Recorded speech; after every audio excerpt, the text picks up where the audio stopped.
Bien dans son job, on parle aujourd'hui de la reconversion de ce moment de vie, 40-45 ans, où on s'interroge sur son avenir, son envie de poursuivre sa carrière dans ce métier. Et on en parle justement avec Aymeric Le Breton. Bonjour Aymeric. Bonjour. On est ravis de vous accueillir. Vous étiez venu il y a une année déjà sur notre plateau Smart Job, mais là vous avez choisi de nous parler de cette heure du mi-temps.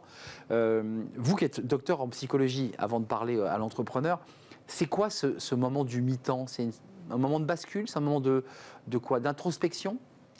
Le mi-temps, c'est un moment en fait au milieu de la vie, autour effectivement de 40-45 ans, où on a le sentiment d'avoir accompli quelque chose, que ce soit dans sa vie professionnelle ou personnelle. Et le fait d'avoir accompli ça, ça va nous donner envie peut-être de faire autre chose, de différent, peut-être de plus conforme avec nos valeurs, avec ce qu'on voulait vraiment, ce qu'on a peut-être eu le sentiment de sacrifier pendant cette première partie de carrière, où on a accepté des contraintes qu'on a peut-être un peu moins envie d'accepter. Est-ce que le Covid, et je me tourne vers vous là, et vers l'entrepreneur qui accompagne sur les bilans de compétences, est-ce que le Covid a accéléré ce processus, j'allais dire, de remise en question profonde? Oui, ça a été incroyable parce que les personnes, elles ont eu tout d'un coup le temps. Le temps de réfléchir sur elles, à ce qu'elles voulaient, ce qu'elles ne voulaient plus.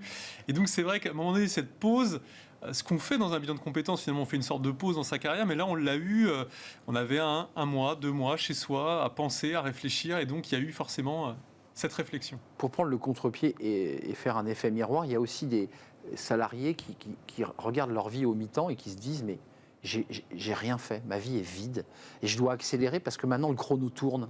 Il y a aussi ce phénomène-là.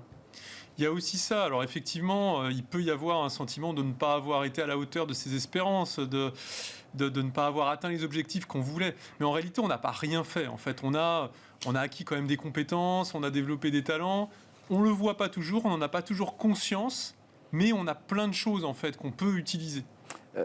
Il y a deux sujets dans ce qu'on évoque. Il y a l'aspect psychologique, c'est-à-dire l'envie de transformer quelque chose, même changer de vie. Et puis il y a un mot beaucoup plus, je dirais, prosaïque, c'est la reconversion, dont on nous parle énormément. Ce chiffre, 87% des Français pourraient être incités à changer de métier. Et j'allais dire inciter à changer de métier. Le mot inciter, c'est on leur dit globalement, tu devrais quand même aller faire un bilan de compétences parce que dans 3-4 ans, je ne suis pas sûr que ton métier existe encore. Ça, c'est un autre volet, j'allais dire, angoissant. Et là, je me retourne encore vers le psychologue. C'est assez angoissant quand on vous dit ça quand même. En fait, ce qui s'est passé, c'est que durant les 20 dernières années, le monde s'est énormément accéléré. Du coup, les emplois se sont transformés très rapidement. Et on va dire que c'était plutôt les entreprises qui imposaient le changement aux salariés. Bah oui. Et puis à un moment donné, les salariés se sont adaptés à cette nouvelle ère. Ils se sont dit, finalement, ça peut être aussi intéressant pour moi de changer. J'ai une liberté, je vais l'exercer. Et donc là, c'est un peu la situation inverse qu'on vit en ce moment. C'est-à-dire que c'est plutôt les entreprises qui courent après les salariés qui, eux, se disent, oui, moi j'ai envie de m'épanouir, j'ai envie de faire un métier que j'aime, j'ai envie de réussir dans tel ou tel domaine, et qui changent par eux-mêmes. Voilà. Et ça, c'est intéressant, cette idée qu'il y a un transfert de ce désir qui venait de l'entreprise et qui passe chez le salarié. Et dans les 3 motivations de reconversion professionnelle, c'est intéressant parce que ça rejoint le début de notre échange. Qualité de vie à 36%, la rémunération à 29%, il ne faut pas l'oublier, on n'est que dans le sens, mais la rémunération, elle est là. Et puis l'équilibre de vie pro et vie perso à 15%. On voit bien, là encore une fois, que l'effet Covid, que l'effet j'ai besoin aussi de partager du temps avec ma famille, ça c'est un peu nouveau. C'est ce qu'ils vous disent finalement, ceux qui poussent la porte de votre entreprise. Oui, beaucoup. C'est vrai qu'on a... J'en peux plus, quoi. On sent qu'il y a une aspiration, en tout cas, à ne pas faire que travailler. Alors, ça dépend, en fait, des emplois qu'on occupe. Parce que si on est dans des emplois un peu contraints, forcément, là, ce désir-là, il est d'autant plus fort. Oui. Quand on a des jobs où on est plutôt... on a la possibilité de prendre de la décision, on a de l'autonomie, c'est stimulant, on aime. Là, on n'est pas du tout forcément dans l'envie de réduire la voilure. Concrètement, par rapport à ceux qui poussent la porte de votre structure Orientation, combien vont au bout? Parce qu'il y a beaucoup de personnes qui font des bilans de compétences, parfois elles le font d'elles-mêmes, d'autres sont incitées à le faire, puis ça ne va pas au bout, parce que globalement, ils se sont aperçus que l'herbe n'est pas toujours plus verte ailleurs.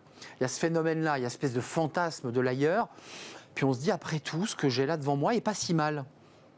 En fait, ce qu'il faut savoir, c'est qu'il y a forcément une transformation, il y a forcément un changement, il y a forcément quelque chose qui se passe. Après, ce changement, il n'est pas aussi spectaculaire qu'on qu'on se plaît parfois à le lire dans la presse avec des changements de vie Ah ouais. radicaux, où on va habiter en Lozère, élever des chevaux.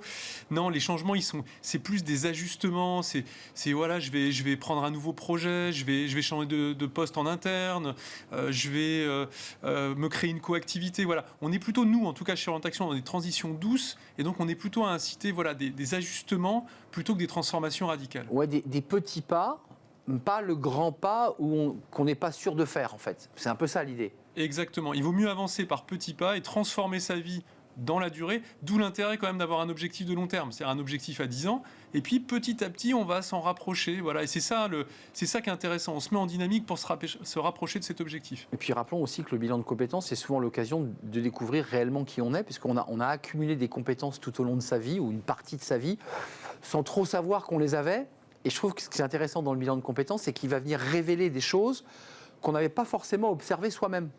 Alors, c'est un révélateur de talent, de compétences, et c'est aussi un révélateur d'aspiration. Parce que c'est vrai, j'ai parlé tout à l'heure du mot de contrainte, mais souvent au début de sa carrière, on se force un peu, on s'adapte au monde dans lequel on est.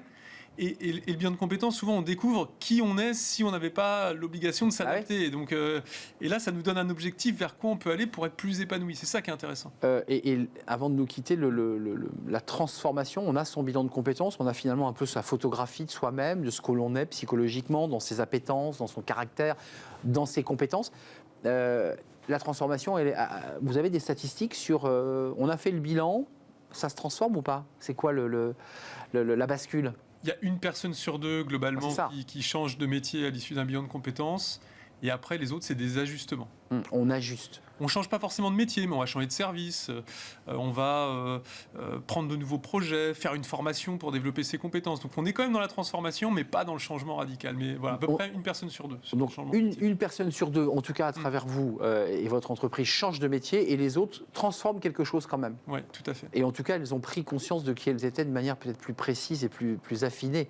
Elles n'en avaient pas forcément conscience. Exactement. Merci de nous avoir rendu visite. L'entreprise est au Mans, me semble-t-il. Hein. Alors, elle est au Mans, mais elle est implantée partout en France. En fait, on a 450 implantations. C'est ce que je voulais vous entendre dire. Basé au Mans, Orientation, mais avec des bureaux partout en France, si vous souhaitez justement vous engager dans un bilan de compétences. C'est quoi? C'est 3 mois? C'est 6 mois? C'est quoi le délai? Il faut compter entre 4 et 6 mois voilà, pour se laisser le temps de bien réfléchir, d'explorer, de poser les choses. Merci Aymeric Le Breton de nous avoir rendu visite. Vous êtes le fondateur à la tête d'Orientation, justement sur ce moment du mi-temps qui est un moment important dans la vie des femmes et des hommes. La suite de notre programme, ce sont les entreprises qui s'engagent. Vous connaissez notre rubrique, cette communauté d'entreprises engagées justement pour créer des emplois et des emplois en direction des jeunes et de l'insertion. Vous allez le découvrir juste après ce jingle.